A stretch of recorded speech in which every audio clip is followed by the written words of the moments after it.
এক লোক হসপিটালের বিছানায় শুয়ে তার জীবনের শেষ প্রহর গুনছে।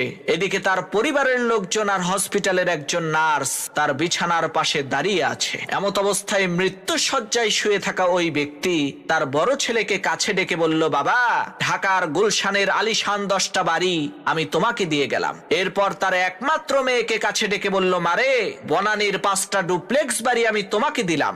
এরপর ছোট ছেলেকে বলল, বাবা, তুমি সবার চাইতে ছোট আর সবার চাইতে আমি তোমাকে বেশি ভালোবাসি, এজন্য বসুন্ধরা সিটি কমপ্লেক্সের ওই 15টা দোকান আমি তোমার নামে করে দিলাম। অবশেষে তার স্ত্রীকে বললেন, আমি দুনিয়া থেকে চলে যাওয়ার পর টাকা পয়সার জন্য যাতে কারো কালো মুখ দেখতে না হয়, এজন্য এলিফ্যান্ট রোডের 12টা ফ্ল্যাট আমি তোমাকে দিয়ে গেলাম। পাশে দাঁড়িয়ে থাকা নার্স লোকটার স্ত্রীকে বলল, আহারে, আপনি কতই না ভাগ্যবতী মহিলা, এত ধনী একজন স্বামী পেয়েছেন।